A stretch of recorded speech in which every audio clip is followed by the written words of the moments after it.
Oh, that's new.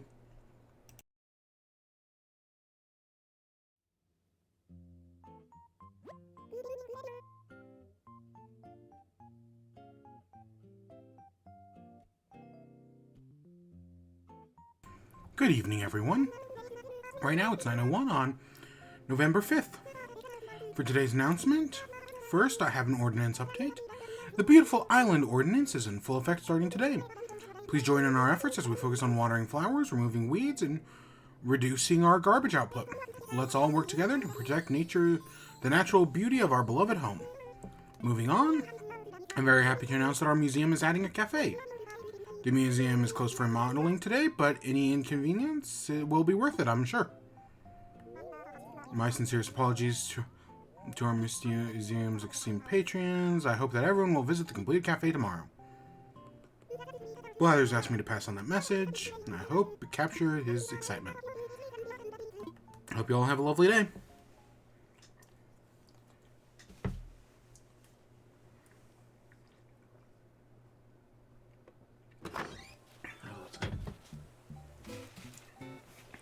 Alright, here we are, back again. Yep, it happened.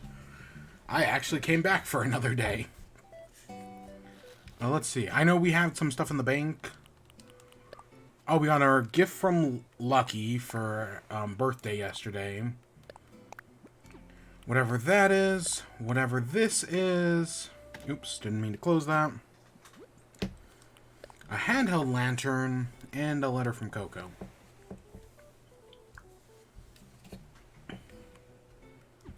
Alright. So, admittedly, today was just going to be... I don't know, I feel like today, and probably for the next few days, are just going to be me getting back into the swing of things. It's been so long since we've done Animal Crossing that I think it just makes sense to like, oh, let's just relax, let's work on the island a little bit.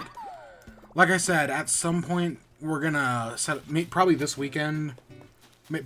not today, but like tomorrow or Sunday, we're going to start working on the farm, and so that's going to require a fair bit of menagerie. But we'll get to that when we get to that. But yeah, for now, we're just going to kind of, just a nice, relaxing Animal Crossing day. Nothing too big planned, no real, like, events or anything. Just nice, relaxing Animal Crossing. Hey, Sid. I'm selling my soccer uniform. How much? Sure, I'll take it. So yeah, and then I do also want to say that, like I think I mentioned this yesterday, but I'll say it again. For the moment, we're not messing around with the Happy Home Paradise stuff. We'll get to it sometime within the next week. Definitely. And I know it makes sense, like, oh, well, that's like all the new, that's like the big new stuff in the game. But for the moment, I kind of want to focus on, like, the new update and, like, again, like, some of these new, like, fruits and vegetables specifically. And, right, mess around with that stuff. We'll get to the new... Oh, God, are we going to have to deal with our flowers reproducing at an alarming rate? We might. Oh, gosh. Now that the island's beautiful. Because I don't think it rained yesterday. And I know I didn't water these flowers.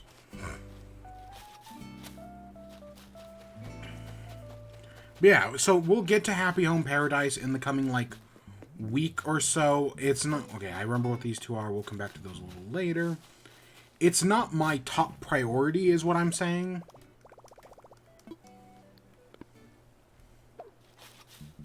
What is my... Oh, yeah, shit. Okay. Let's go put some stuff in the house. I know how we're gonna do that. I forgot we had all those holly bushes from yesterday. Okay. Okay. I know how to do this. So yeah, and yeah, just nice, relaxing Animal Crossing. Like we never left, but you know, we're actually doing shit now. Now, I know we got the storage upgrade. How much is our... Oops, not that one. This one. What's our storage at? 3,200. Because we were all... I think we were 5 away from being full last time. Not anymore. Put in storage. Oh, yeah, these. The bank, the storage shed, and Lucky's. Oh, we got another photo from Lucky? I think I have 2 of Lucky's photos now. Also, as part of the new update, you can put these in storage now. So if you just don't want to deal with those, yep, putting them in storage is a completely valid option now. That's kind of cool. Alright, we're going to need to... I want to go get the fossil and the money tree before we deal with the holly bushes. Or, I guess we can deal with the holly bushes first. But yeah, it's been such a busy day for me. I am exhausted. Like, you wouldn't believe. I'm just out of it. But, you know, the Animal Crossing grind never ends, so here we are. It's not that big of a deal, honestly. I always forget there's that bush back there, back behind Nook's Crannies. I can see it right now, but normally I always forget it's there. And it's just become a joke at this point that I'm leaving it there. Okay, the one thing that might suck about this beautiful garden ordinance... Oh, these were olive tea greens. Okay. Is all these extra flowers that might be growing. Oh, I forgot I put these here as well. Gosh, we really filled up our inventory.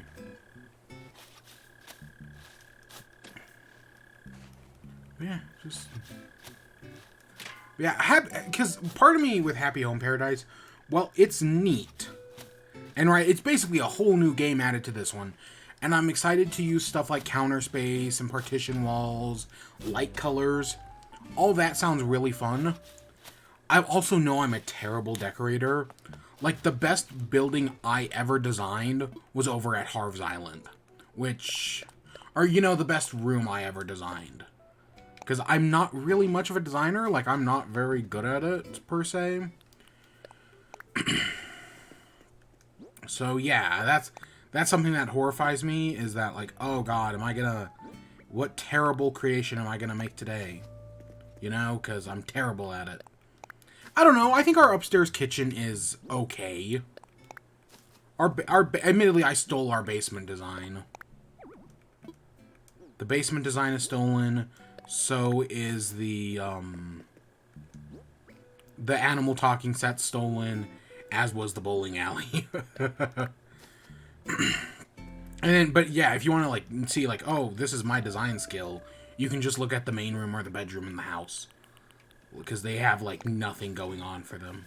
I mean, admittedly, yes, the joke is the bedroom is based on my real-life bedroom, but other than that... Yeah, I don't really have much going on there.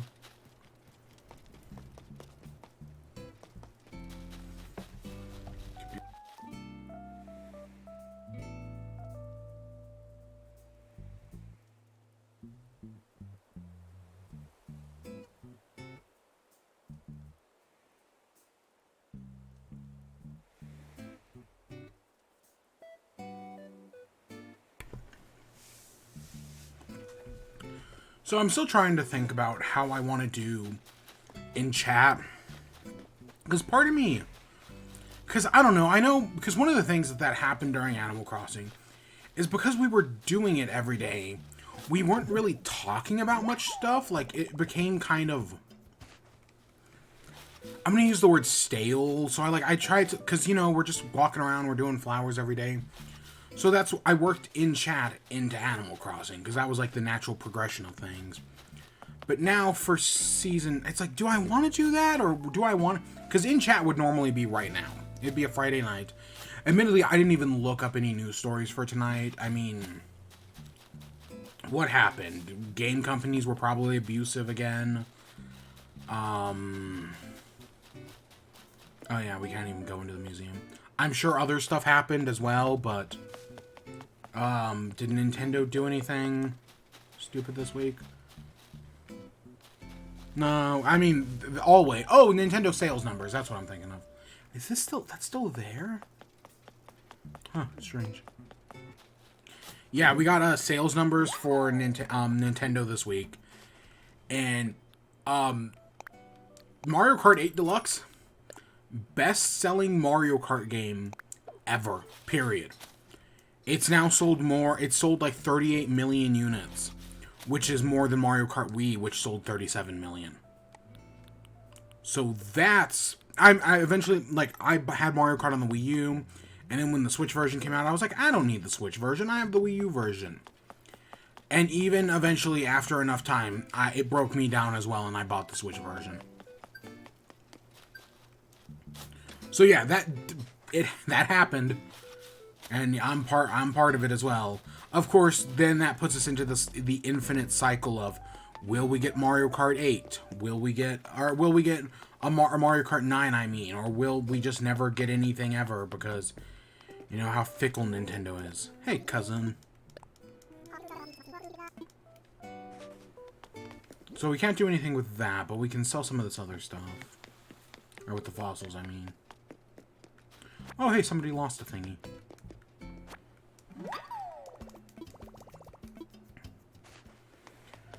What else? I don't think we got any Metroid Dread sales numbers yet, which I'm curious to see how well that game's doing. I hope it's like... I would not be surprised if it's the best-selling Metroid game to date. I would not be surprised at all, but we're gonna have to wait and see until sales numbers come out. But I can be hopeful for it. And then the Switch has sold 90 million units. I don't think it passed any best-selling console thing this time, like, because I know last time it passed, what was it? What did it pass last time? It passed something last time. I don't know. But yeah, so the Nintendo Switch, 90 million. Nintendo's projecting that in the quarter it will have passed, or, you know, within, like, the 4 year, so by quarter 1.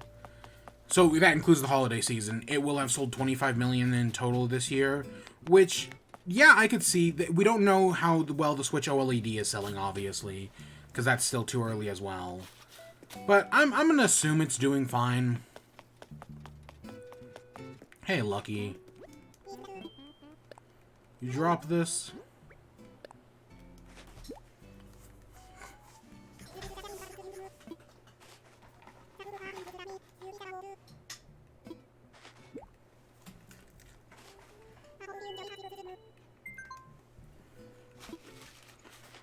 A sheep costume, really?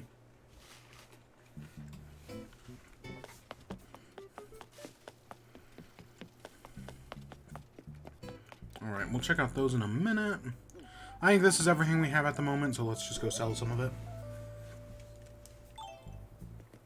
Man. The Switch is definitely going to break 100 million. It's definitely... I think it's already in the top 10 best-selling consoles of all time. But how much higher does it get? I don't know. I definitely don't think it's going to be number 1. It's near impossible to beat the PS2. Because, again, the PS2 was on the market for, like, 17 years. I think it's probably closer to 15, actually, now that I'm thinking about it. I think it stopped production in 2015. Or 2017, I mean. So it was on the market for, yeah, about 15 years. That's a lot of years. That's a lot to compete with. So I get why, the Switch isn't, right, like, how the Switch can't beat that.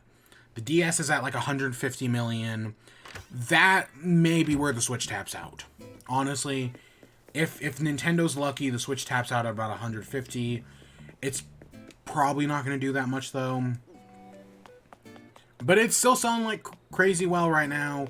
I love the stupid thing. I mean, I've bought 2 of them. So it must be doing something, right?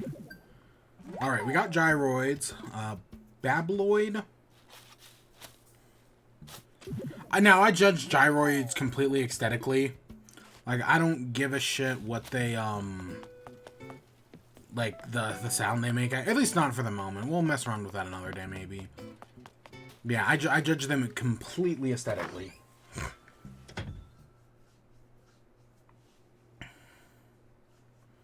Any other Nintendo news?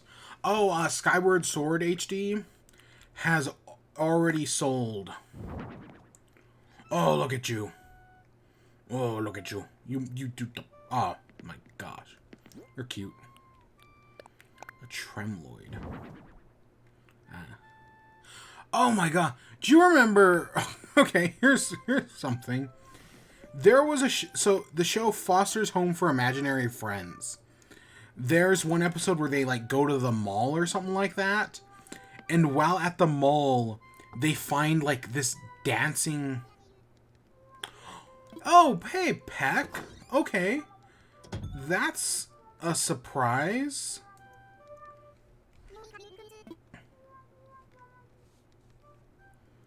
Hey, buddy, look at these weird derpy thingies. But yeah, do you remember that episode of Foster's Home for Imaginary Friends where they get, where the cactuses? Where they, like, go to the mall and there's, like, these cactuses that, like, dance back and forth? God, I always wanted one of those. I was just like, oh, that's so neat. That's so fun. I always wanted one of those dancing cactuses. And nope, as far as I know, they don't exist.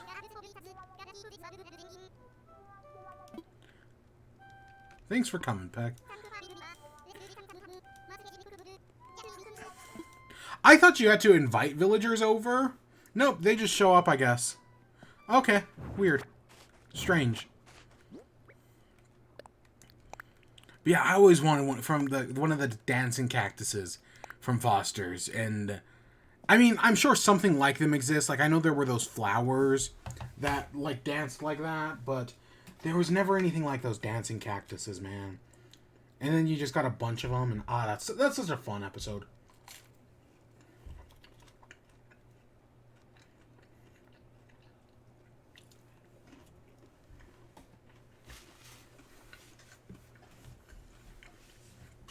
Or, you know, at least is in my memory. It's been a long time since I've seen it.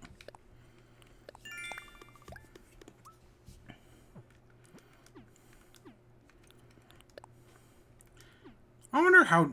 I'm sure that show holds up fine.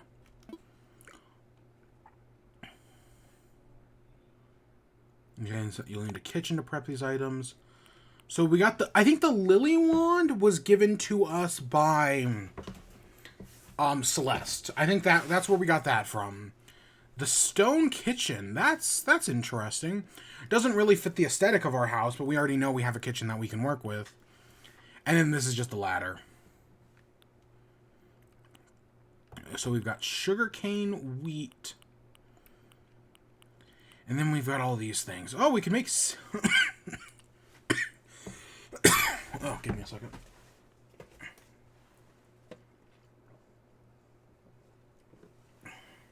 We can go looking for some seaweed to make some seaweed soup. And maybe when we get back. Because, you know, I do want to mess around with some of these dishes. And, like, some things, like, we don't have flour, we don't have tomatoes, we don't have carrots, obviously. But, like, we could make this, we could make this. Yeah, we can mess around with some of these dishes, for sure. I know we already made peaches, but... Yeah, we'll have some fun with it. I also saw we got another Nook Miles achievement thing. Nice to meet you. Oh, for getting a gyroid. Okay. And this is for having a bunch of gyroids. Okay. Okay, that makes sense. What else? Oh, so speaking of Skyward Sword, okay, I played some Zelda this week. Specifically, not Skyward, well, yes, Skyward Sword, but first, before I played Skyward Sword, I played Age of Calamity, Hyrule Warriors. So way back, around the time Animal Crossing was ending, I was playing Hyrule Warriors Age of Calamity.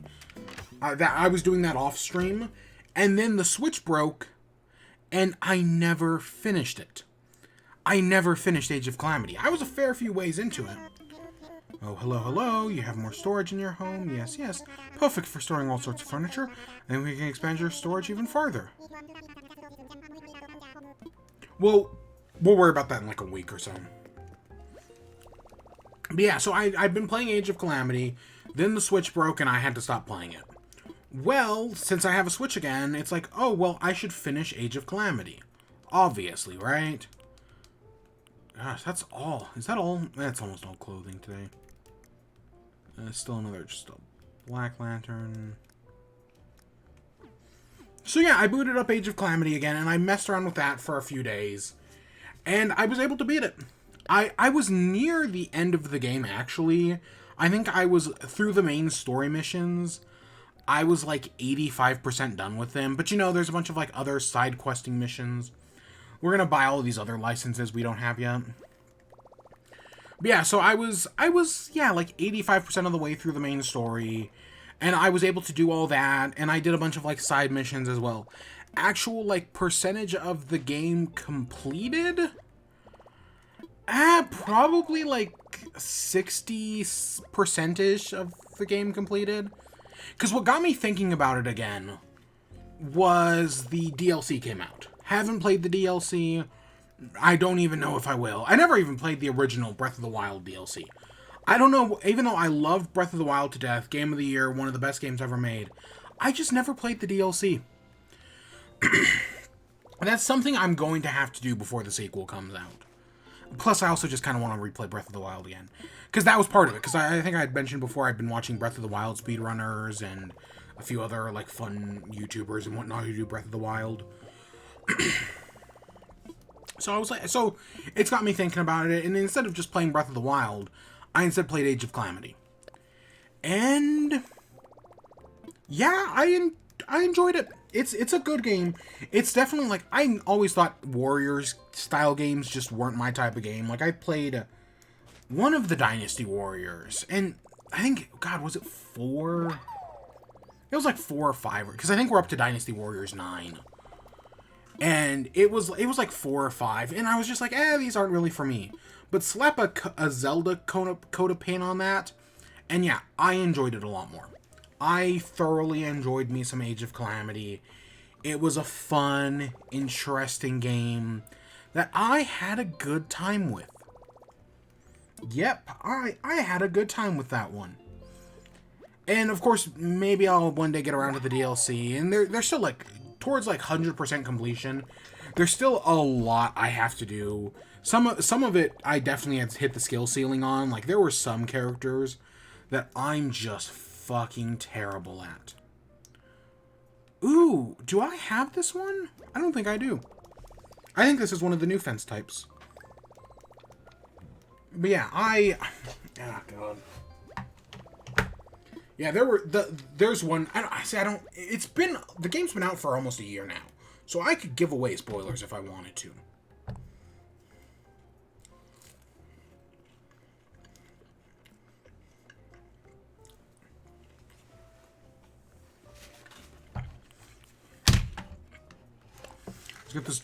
Let's just get the DIY recipes for today.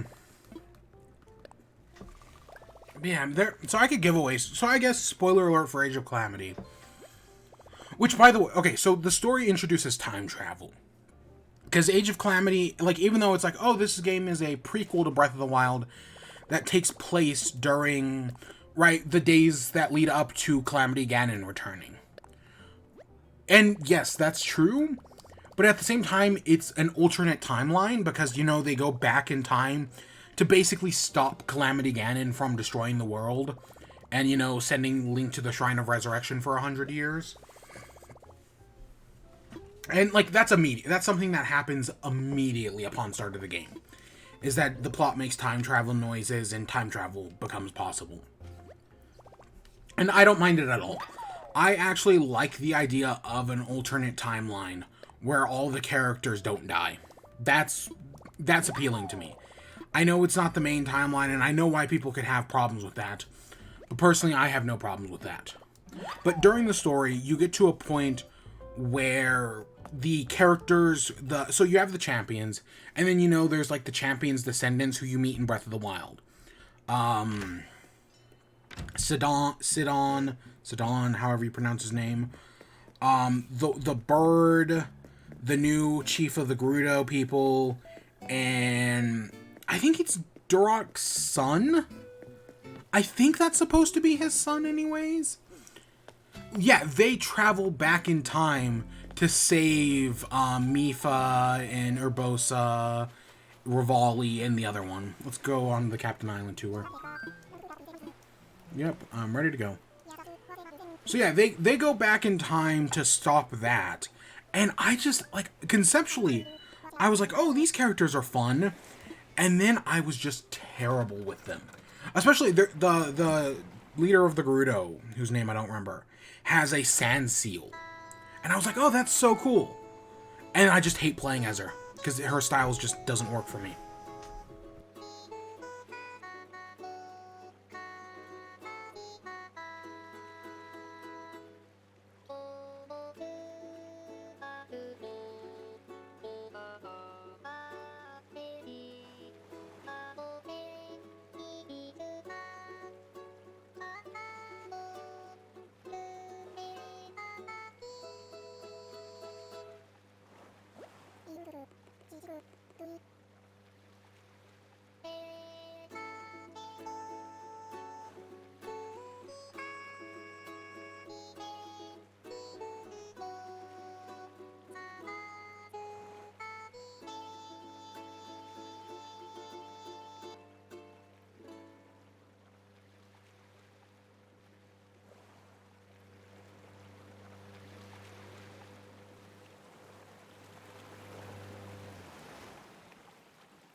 Oh shit!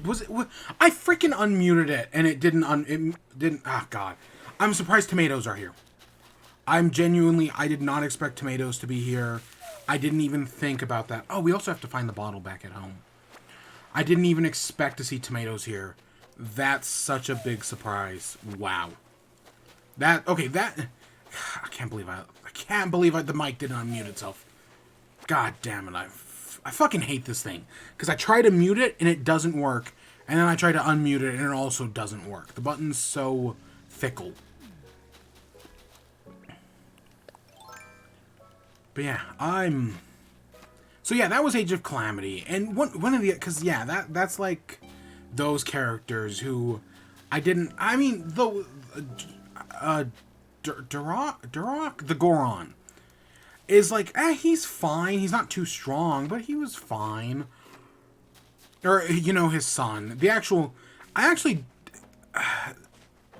the thing with Age of Calamity, though, was for all the characters I did enjoy playing as, right? Link, Mifa, Urbosa, Zelda, Impa. There was at least one character I just did not care about at all. Like, you unlock one of the characters that's optional, so you don't have to unlock them, but you can, is the Great Fairies. Which, at the time, I was like, oh my god, you can get the Great Fairies in this? God, this game's so weird.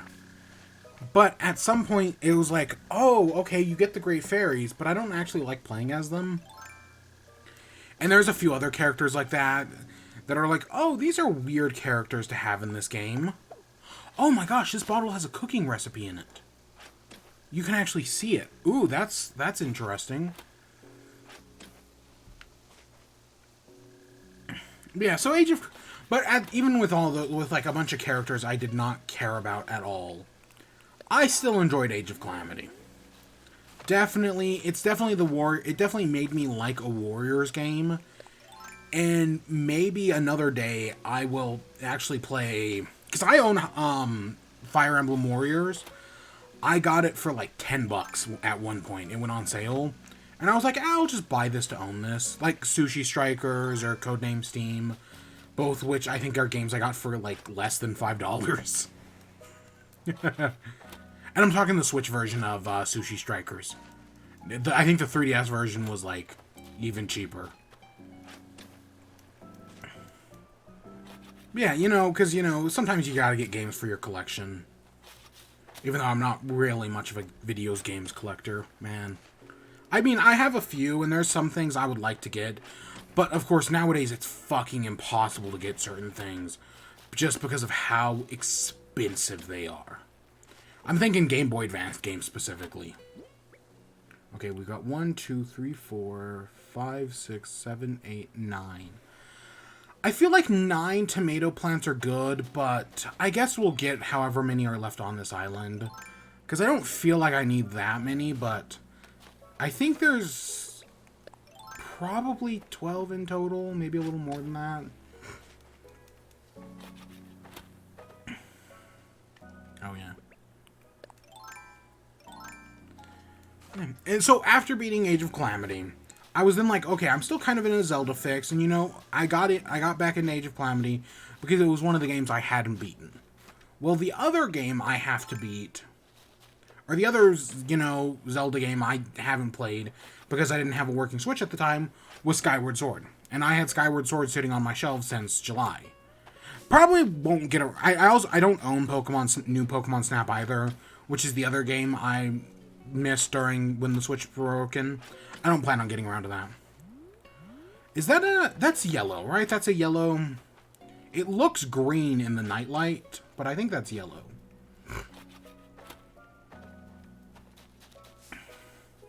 So yeah, Skyward Sword. I like Skyward Sword. Skyward Sword was my first Zelda game. Not technically, but when I think back to like playing Zelda games, Skyward Sword is more or less my first. Alright, Captain, let's head back. So I was excited to play it again.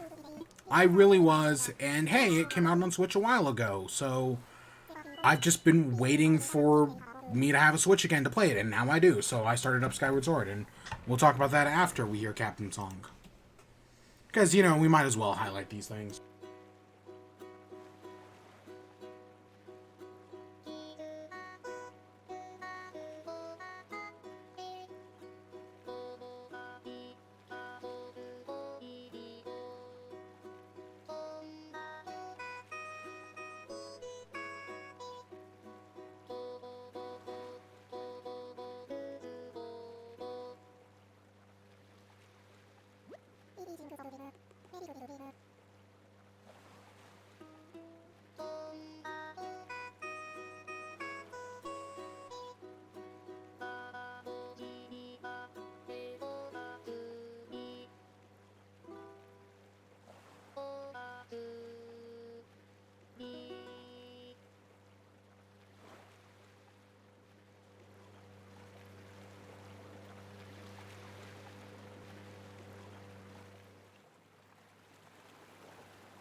Alright, Skyward Sword.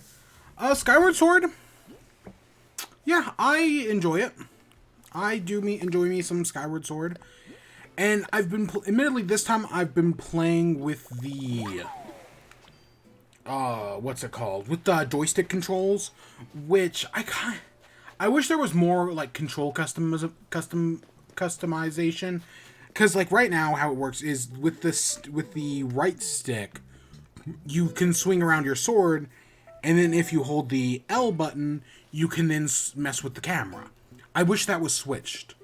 I wish by default the L button messed around with the or the right trigger messed around with the camera, and then by holding the button, it then messed around with the sword. Or right, you could like switch that, because it definitely takes some getting used to these the controls.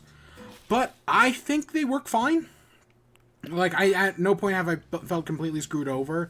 And I kind of like, to use the shield, you just press in the stick. And I feel like that works really well. Okay, I'm just going to assume that's good, because we did water it. So yeah, I think the controls for Skyward Sword HD, they're fine. I admittedly haven't messed around with the motion controls, but I'm one of the people who defends the motion controls in the original Skyward Sword. So I don't see why the motion controls in the new game would be, like, any different, if that makes sense. Because, again, I think they work fine in the original. Okay, we've got all these tomatoes. God, what are we going to do with all of them? At the moment, what I'm going to need to do is I'm going to have to sort some things out. You know what? I know what we're going to do. I know what we're going to do for the moment. Yep, I know what we're going to do. We're going to deconstruct some stuff. We're going to take down this. We need some room at the moment. So we're going to take down this, and I'm going to put some stuff here, and we're going to do some organization to start. I mean, hopefully everything works out a little differently in the end, but this is where we're going to start. Oh god, my nose. Yeah. This is not the best decision, but this is what we're going to do. Oh shit.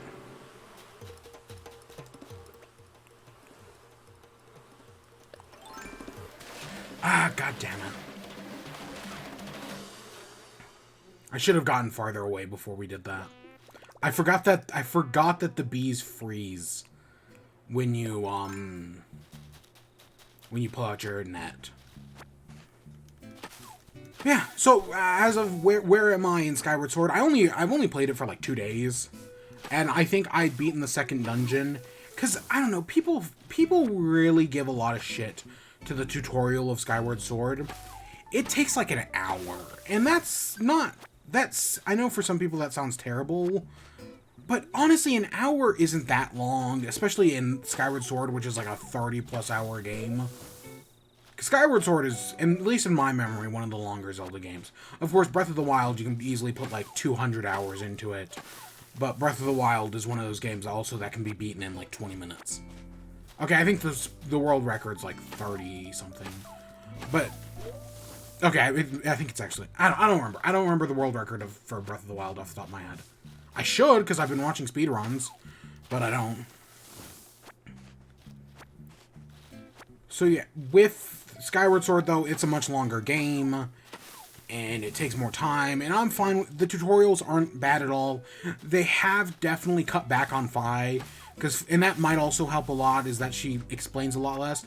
She's still there, she still talks to you, but I think she's less annoying. I'm pretty sure Fi is less annoying in this game. I have no solid proof, honestly. I'd have to compare the two to like see how often she interrupts you, but at least I feel like she's interrupting me less. I don't know. There's one point in a few dungeons from now where I know Fi interrupts you, and when I get to that point, and if Fi interrupts me, I'm like, okay, maybe they didn't scale this back as much as I'd like. But I'll have to. But that hasn't even happened. That's not even close to happening yet. I don't know. But yeah, I've been enjoying Skyward Sword. I still do. I still think it's got fun characters. I think the dungeons are designed really well. I'm enjoying the game. That's for sure. And then anything else I play? Oh, Mario Party. Still fucking suck at it. Oh my god. I've done a few games now. I cannot win. I legitimately cannot win at Mario Party. It's a lot of dice rolls. Really, I think that's what it's been coming down to, because I think my strategies are solid. Like, what I want to do, like, my strategery is fine, but the dice rolls are just fudging me over. And it's bad. Like, I'm getting super unlucky with dice rolls in Super Mario Party. Like, it's like, oh, I roll a 1. Then I roll, like, and when I say, like, oh, it's bad, I mean, like, I'm rolling, like, 1 through 5 for, like, over half of all dice rolls. I think like, since the game came out, I have rolled, like, 2 or 3 10s. It just has not been going well for me, to say the least. Yeah, to say the least, it has not been going well for me. And yeah, that sucks. Because, you know, you want it to go well, and it just doesn't sometimes. So, I have not been able to win a game. I've been trying, but it has not been working out, so I guess it's back to the drawing board with that. But I'm still playing it. I do definitely think this is the best Mario Party since 8, I would say. Because I'll defend... Because I know people start to think that Mario Party games get stale after a while, and I guess they kind of do, but at the same time, I enjoy the first 8 Mario Parties. The first 8 Mario Parties are pretty solid, and I think people hold the first 3 in too high regard. I definitely think the GameCube ones are better. Best Mario Party is probably 6. 6 is the one that does the night and day stuff, right? I think 6 is the best one. But of course, oh yeah. Accent walls. Yeah. Hanging items from the ceiling. Okay, so we got some new options there.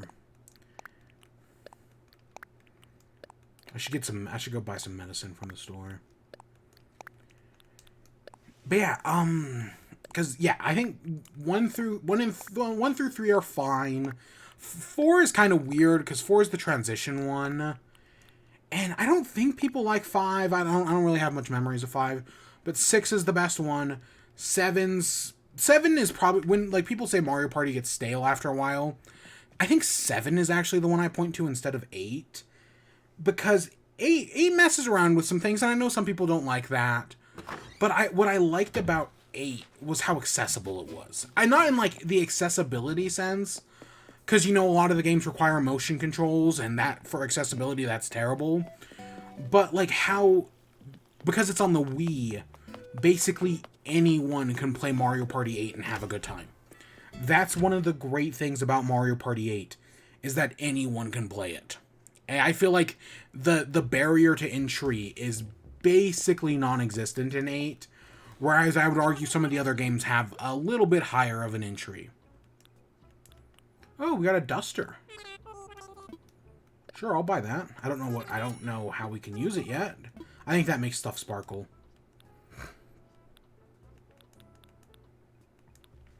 I came here, for medicine. Which, I don't know where that is. I must have passed it.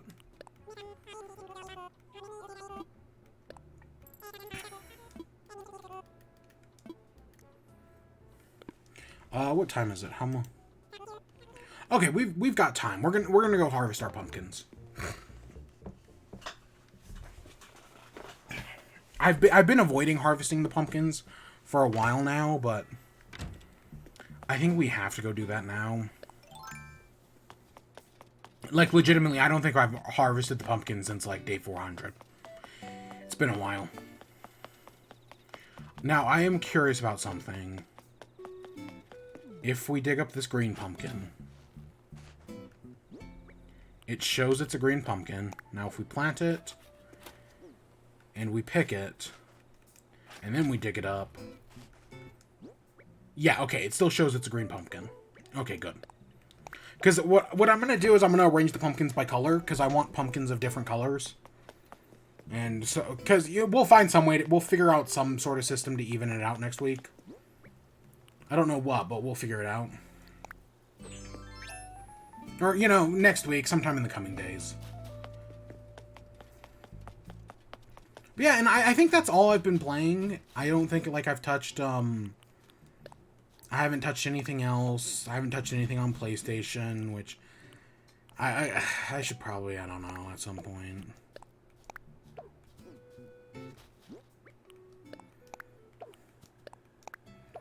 Okay, this should be enough room to pick up everything. We might need to clear, like, drop something, but I think we're good. I don't remember. It's been a long time since I've done pumpkins.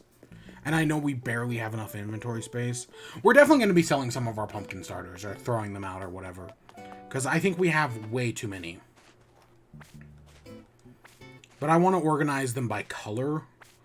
So, you know, we get the green ones, we get the orange ones, we get the yellow, the whites and the yellows, and break them all out into different groups. So that way maybe we'll even plant some more pumpkins, so that way we can get like in more even number. Because I think I'd only want like 9 of each. I legitimately don't think with all of this foodstuffs we need that many. Oh, and we're getting that achievement for harvesting. We're clearly getting that right now. That's what those pops are. So yeah, the other thing I wanted to talk about was the Eternals. So the new Marvel movie came out. I saw it after the stream yesterday, and I guess let's talk about it. We'll probably touch on some light spoilers later, but we'll put up the spoiler tag first when we do that. So yeah. But so going into this movie is right now the lowest reviewed Marvel movie in the entirety of the MCU. Lower than Iron Man 2, lower than Thor the Dark World, lower than The Incredible Hulk. And that's kind of surprising, honestly. Now, I do have to specify that when it comes to Rotten Tomato scores are not based on the chances that you are not based on the actual percentage of people who liked a movie. A Rotten Tomato score, I think it's at like 57 right now for Eternals.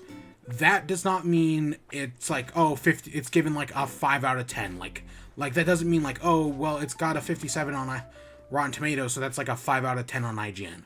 That's not how Rotten Tomato score works. How Rotten Tomato score works is it's based on the likelihood that you will like the movie. So if you go and see if you were to go and see Eternals right now, there's a according to Rotten Tomatoes, there is a 57% chance you will like this movie. That's how Rotten Tomato scores work. And after seeing it, I would say that's accurate. I would say if you're going to sit down to watch this, yeah, there's about a 57% chance you will like this movie. I think, 4 out of every 10 people or 5 out of every 10 people will not like Eternals. And yep, I would probably, I guess I would agree with that. Because I could see this being a very divisive movie. For a lot of reasons. Not all of them good. Some of them because the movie has problems. The movie definitely has problems.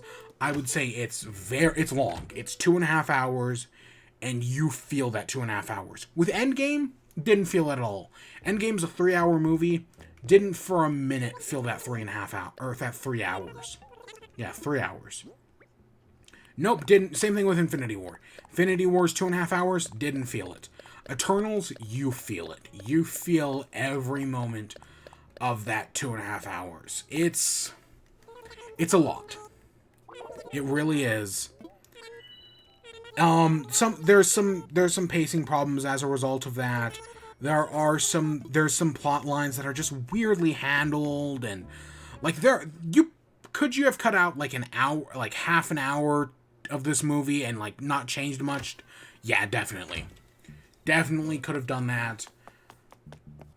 And there's entire like subplots that are entirely pointless. I mean, I guess they kind of do something, but I don't know. The movie's got problems. And the CGI is also terrible. I want to say that as well as we're talking. I think the CGI is garbage. Now, I am one who is willing to overlook bad CGI. I've done it in the past, like Age of Ultron and oh god, what's the other big one? There's some movie that has terrible. Is it the first Wonder Woman? I think it's the first Wonder Woman that had, or both Wonder Womans actually, that have some pretty terrible CGI. I know it's definitely the second one, but the second one also has its own cavalcade of problems, including being way too fucking long. And I do think this is better than the second Wonder Woman. I guess I'll just say that right now. Which, God, that sucks, because the second Wonder Woman should have been amazing, and it just wasn't. But yeah, but there are some things I do like. I like the characters. There's one that I'm just like, oh my god, that's so good, that's so well done. The main lead, Cersei, I think is great. Icarus is interesting. Very stoic performance, but that's right, that's the character. you don't get much out of Ajax, but that's for reasons. What else? Sprites, I get that. I get what they were going for with that one. Who else? What's his face is barely in the movie, spoiler alert. The guy from Game of Thrones, whose name I'm forgetting right now, oh gosh, what's his name? Is it Kit Harington? Barely in the movie. So if you're looking forward to him, change that expectations. But I do like the character. Angelina Jolie's character is fine. I feel like they underutilized her, but fine. It's a very character-driven movie. Because, these people are eternal. They've been on Earth for thousands of years. So the entire story is driven around them as people who have lived on this planet for, like, thousands of years. And especially, like, how they react to that. Like, there's that whole thing about, like, in the trailer, it's like, why did you not stop Thanos when he came? Oh, we were told never to deal with human conflicts. Well, that's not only do they address that, and they make it complicated, but there's an entire thing about, like, no, they do actually, there is some complications with, like, should they be involved in human conflict? Have them just sitting by the sidelines for these past few, like, hundreds of years been a mistake? That's a question that they do ask, and we do get answers for that. So there are some good moments like that. Like, it's not just like, oh, we're just going to throw it to the wall. And, of course, you could argue that they maybe went a little too far in some places. But I think I think they have some interesting ideas. That's for sure. Let's see. So we want 1 space, 2 space. And God, look at all these orange pumpkins we have.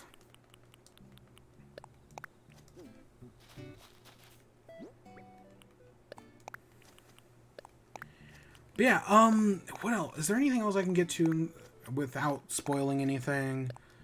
The CGI was terrible.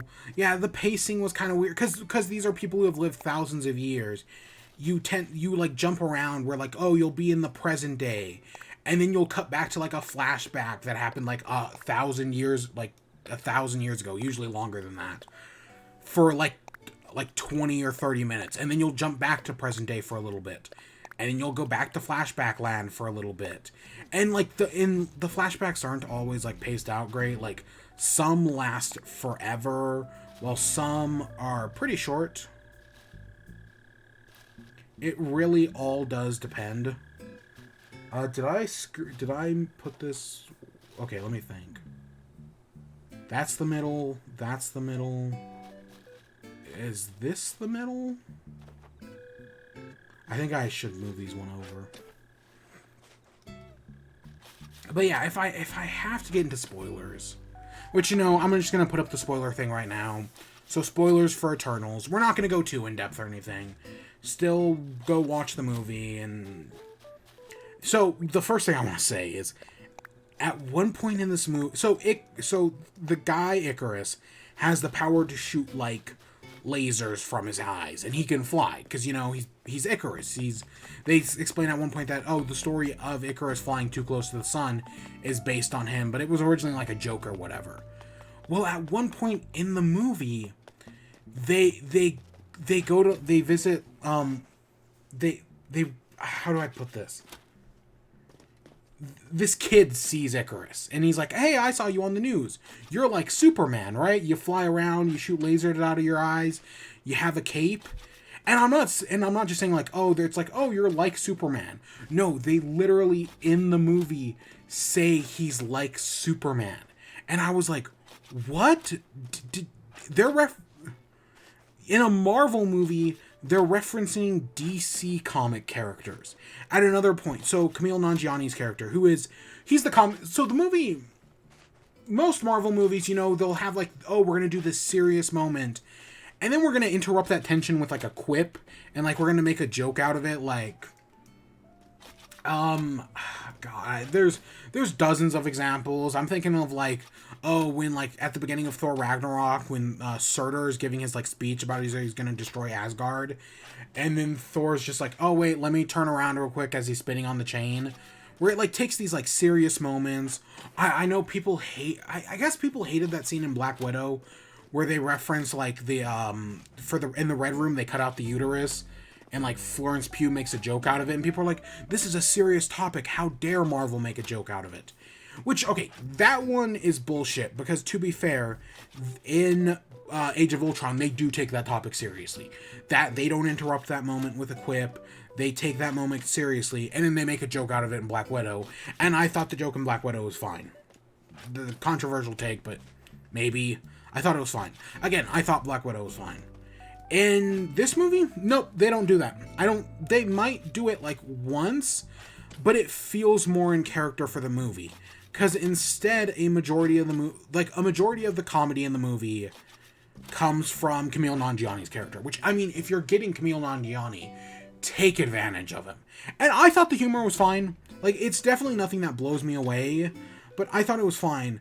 But he has a valet who follows him around and is making, like, a documentary about the Eternals and, like, their fight to stop the Deviants. And at one point, they call him Alfred. And they call Kumail Nanjiani Batman.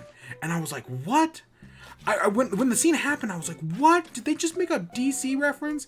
And then the Superman scene happens later. And I'm like, what? I don't know, man. There's just something about Marvel referencing DC characters that I just find so fucking weird. I mean, of course, there's there would be like a completely different like meta joke in there if they referenced like Squadron Supreme and like they compared Icarus to like Hyperion. But again, that hasn't been set up in the MCU yet. I should say. So these were greens. I think the next one over was white and the bottom one was yellow, if I remember correctly.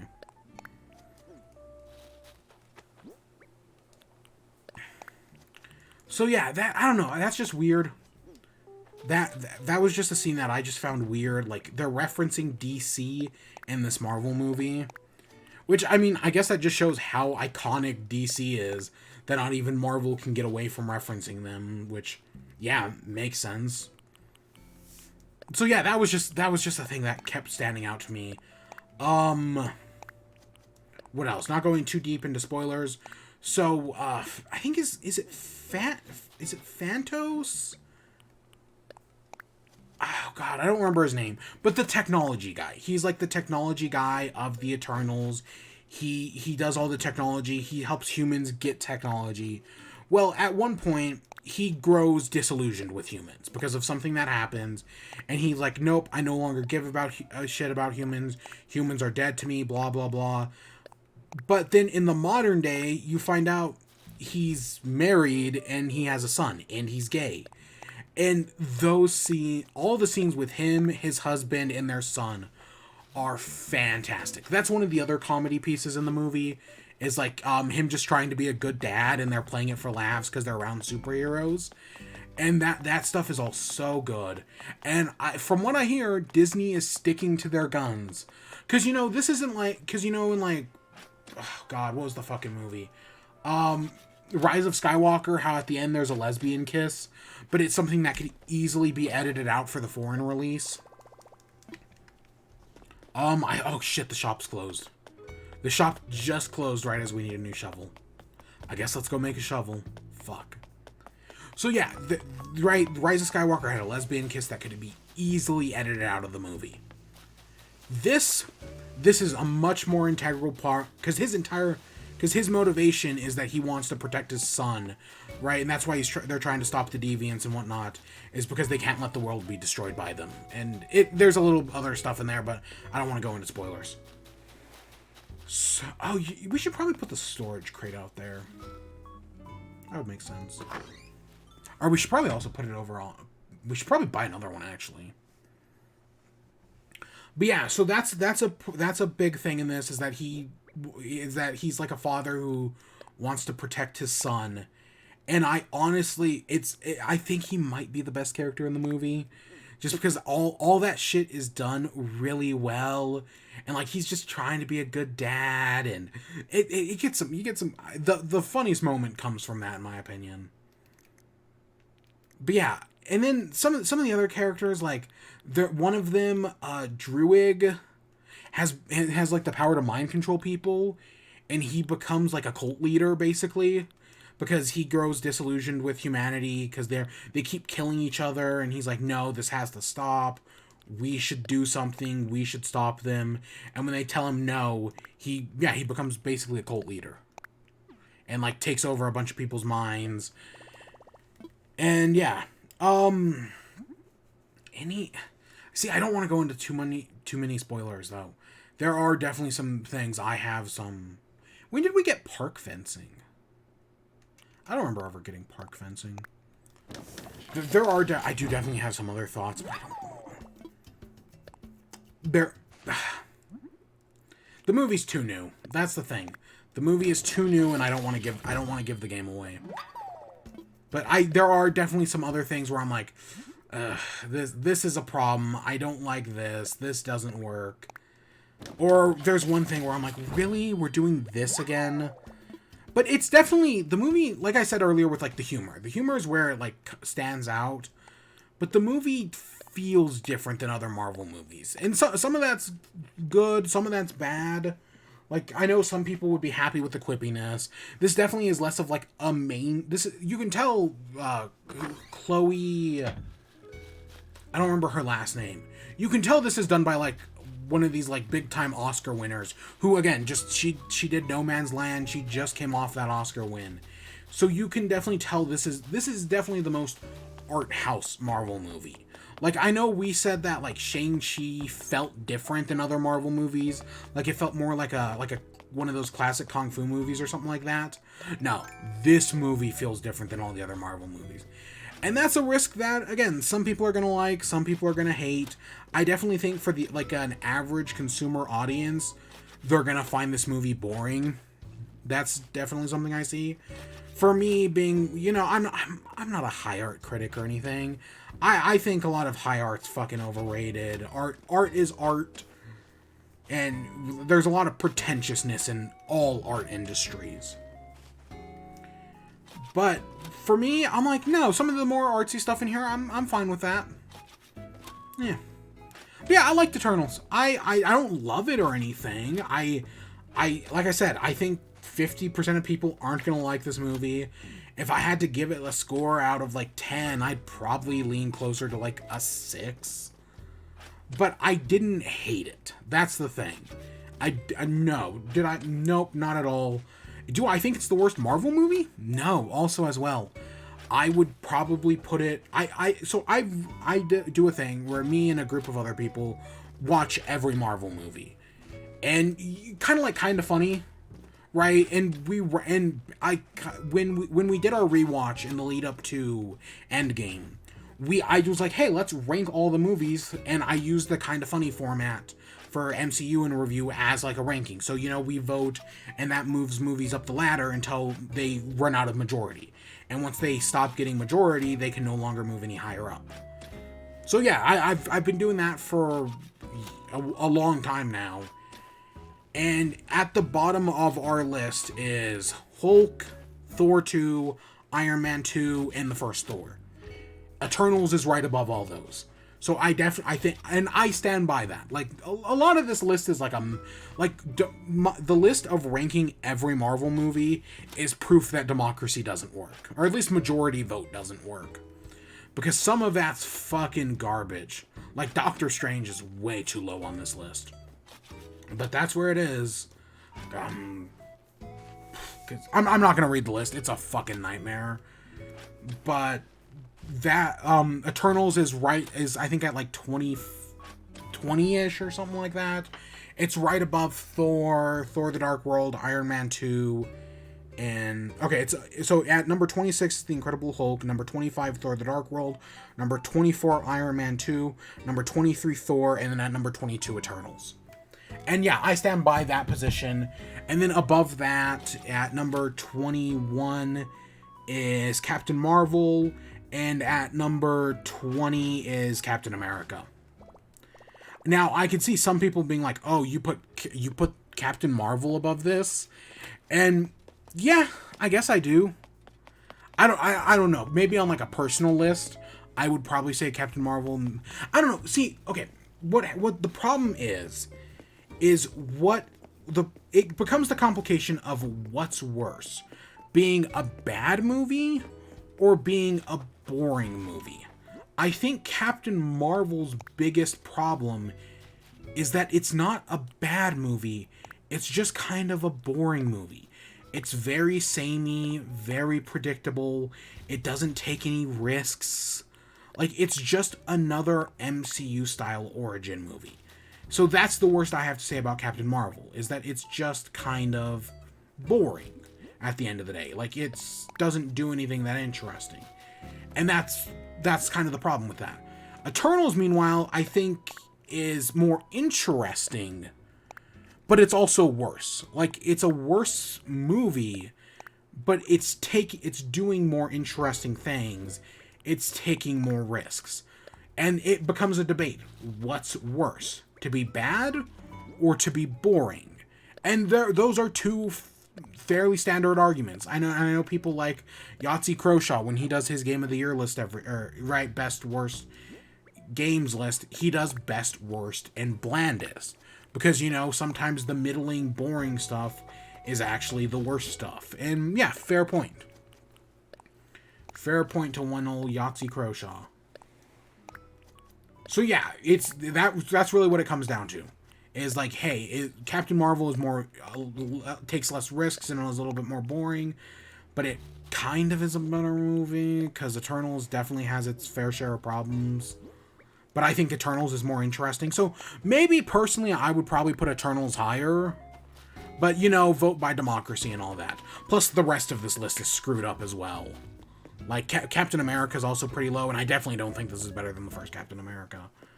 I don't know. And it's because I also don't think this is going to be something I rewatch anytime soon. Because like I said, it's 2.5 hours, and you feel those 2.5 hours. I can rewatch Endgame or Infinity War right now. And those are 2.5 hour movies. 2.5 to 3 hours. I don't think I could watch this again, because I don't feel the length there, but I feel the length here. But yeah, I definitely think it's one of the lower MCU movies, but it's not...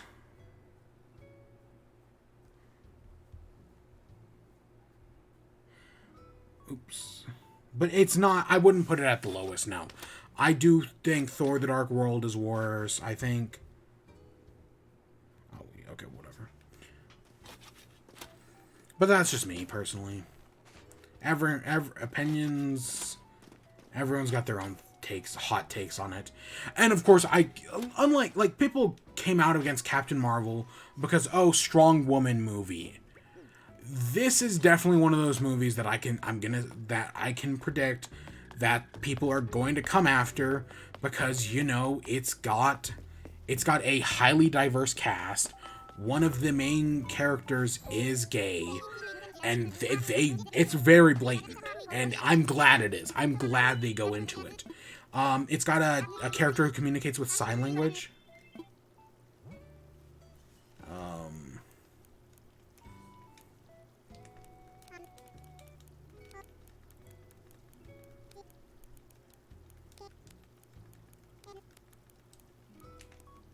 Oops. I know he's a jock, but I'm just gonna do this. Yeah, I thought Eternals was fine. If you're already invested in the MCU, you'll probably see this. Because, the MCU is no longer a series of, movies that occasionally cross over. It's now an interconnected universe. And also, the other thing I think Eternals has going for it is that nobody gives a shit about it. So we have enough greens, we have enough whites, we need one more yellow, and we've got more than enough oranges. I'll probably actually, depending on how this all goes, I might keep more oranges. We might do 3, 3, 3, and then we'll keep write 9, 9, 9, and then maybe I'll keep like 18, or God forbid even more than that. I don't know, it really just depends. But we need one more yellow. Of course, to get that yellow, we're going to have to plant a bunch of new random ones, or find some. And then we got 15 of these. We'll figure it out. But yeah, so that's all the pumpkins organized. I'm not going to water anything right now.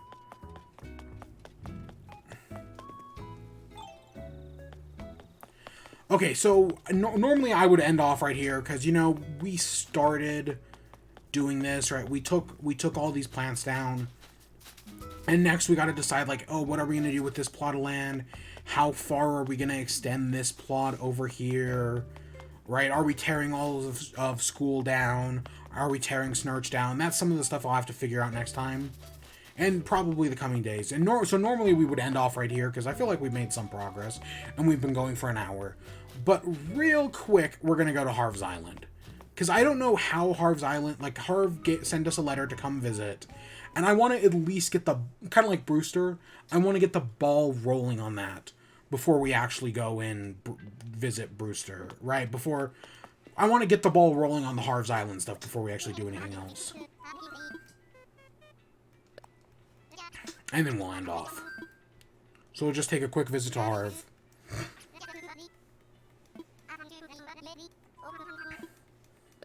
I'm surprised I actually found... Admittedly, I didn't know... Like, I didn't... Because we're not messing around with the DLC yet. I admittedly didn't know exactly what we were getting into today. But no, we found something. Finding that tomatoes really kind of changed everything. But I'm going to have to find a way to get... I should look up some Stardew Valley farms and see, like, what people do for Stardew Valley. And see, like, hey, how can I approach this? How could I do something cool with this? I have an idea. And we're going to have to remove, like, some of the flowers in the trees. But we'll mess around with that. Except there's a new... So Harv's AWOL. Except there's a new path over there. Land-based recon's not my area, so it looks like it's up to you. So Harv's not over here. Oh, look at this! Look at the owls. This is the stuff I'm excited for. I'm super curious to see what this is. And Harriet's back. Harriet's one of my favorite characters in Animal Crossing. I think I've said that before. It's so cool to have Harriet back. So did you get the little note I sent you? Well, you must have since you're here. I'm so excited to share this with you. This right here is going to be the heart of a new collective. I've really put my soul into this. But I've had plenty of help from all kind of folks along the way. Like my old pal Harriet here. We go way back. You can call her Hattie for short if you want.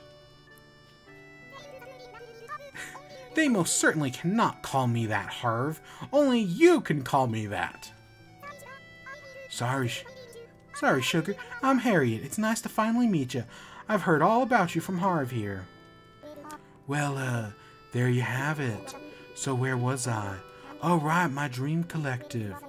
Well, this is what I envision as the heart of the movement. A central plaza filled with co-ops. Now, here's the business part where it gets kind of ugly. I ain't even talking about bells, you know. Yes, proletariat liberty. Down with the bourgeoisie, Harvey. Yes. Proletariat liberty. But a co-op can't build itself. Down with WeWork. Oh God, what was the WeWork's guy's name? Was it? It's not Adam Newson or Mewson. Maybe it was Adam Mewson. Whatever. Down with WeWork. But a co-op can't build itself without a little cooperation. So I think the best idea is to have a little fundraiser. Every time we raise enough capital for a co-op, we get a new one going. Golly, did I just say capital? Yes, capitalism is bad. Proletariat liberty. Well, I suppose that's my sales pitch. Sorry, I never was good at that. But I'd be mighty grateful if you were interested in helping us realize our dream. Even if it's only a little bit at a time. Every little bit helps. Leave it to me. Ah, that's great. Out of this world. I knew I could count on you for help.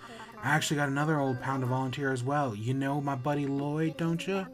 Well, he was kind enough to reach out to some of his pals, also named Lloyd. And they'll be volunteering. So when you're ready, go ahead and talk to old Lloyd about which co-ops he's collecting for. Feel free to explore the area, meditate, and then snack on some vegan pumpkin nochi if the mood strikes you. Thanks again for helping us. I'd love to see you around. That's. Look at this. I like this little. See, I like this little plaza area. I would have loved to have done something like this on our island. And I know we kind of messed around with it a little bit, but. So I think I want this one. I think this is. Good evening, buddy. We're accepting donations for a legitimate art dealer, buddy. Our goal is 100,000. Currently, we have 0 bells. Still need 100,000. If you can spare a single bell, that'd be great. Sure, I'll help. As much as possible. I was like, oh shit, are we gonna have to go back to the main island? I forgot we sold the pumpkins. The pumpkins paid for this. We just reached our goal of 100,000. Isn't that the new co-op will soon be open? So yeah, as I said yesterday, one of the goals for this new season of Animal Crossing is to finish the art exhibit in the museum. This is how we do it. Right here. At least I'm pretty sure this is how we do it. And yeah, we'll slowly over the next few days start coming here and start working on these. I think retail is this one, which is the alpacas. So we'll get to that eventually. See, I wish you could set up a spot on your island and just have like one of these visit a day. So that way you don't have to come to Harv's Island. I know it would also kind of suck and be kind of annoying. Yeah. But yeah, I'm pretty sure this is how we're going to get all the paintings. Because, right now, getting the paintings sucks, and you get a lot of duplicates and whatnot. And through this method, you'll probably still get a lot of duplicates. But of course, I expect the trade-off to be that paintings will cost more in the co-op.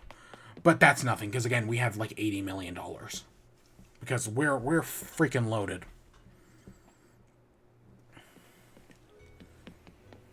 Yeah.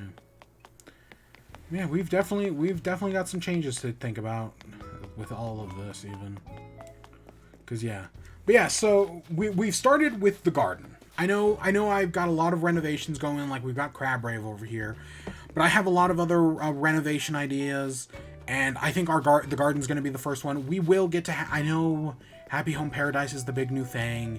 I'm kind of horrified of it, but we'll get to it when we get to it. We're gonna have to move this as well. I don't know where we're gonna move this, but we're gonna have to because we just don't have the room, and we're gonna have to clear out basically all of these flowers.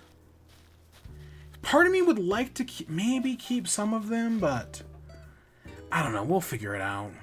I don't know. I wish I had one more flower plot. Like I know we have all these flower plots up here that we have different things on.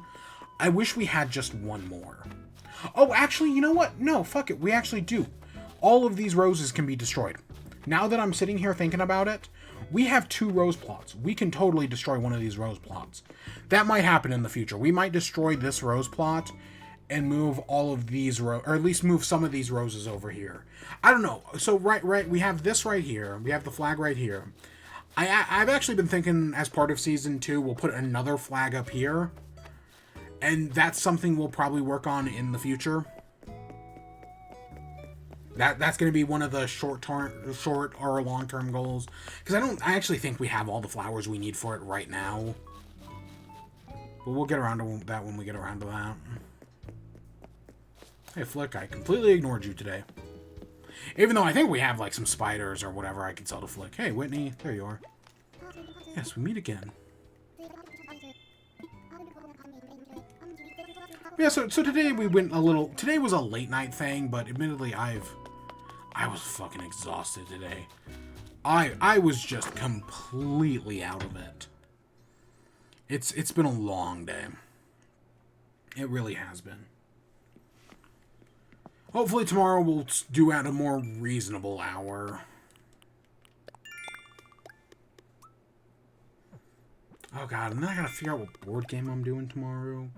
Maybe just more Mario Party, but maybe some Catan. I don't know. I was going to do Betrayal on Hill House for Halloween, and then I just completely forgot about it. So we got this one. Wow, we got 3 steps in this already. For the farming. God, I'm horrified of... Wait, and this is something, like, we can easily do. With, like, with how many pumpkins we're currently growing, that's a piece of cake. Oh, I didn't even show off the main room in Harvey's house. Next time we go there, I'll have to remember. But yeah, I definitely think it looks way better than this one. Because it's like my best build. That I didn't steal from somebody else. Yeah. But yeah, I think that's where we're gonna end off for today. And yeah, we'll be back tomorrow. We're still going. But yeah, we'll get around to the DLC eventually. I don't know when.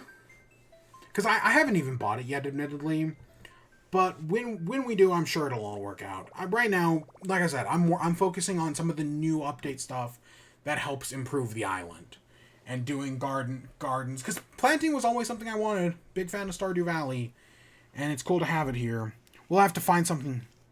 Well, and then, of course, the other conflict with all this farming stuff is we have a farm island. Right? We have an entire island that's like a fruit farm. And then we have a garden. And now we have an actual vegetable farm.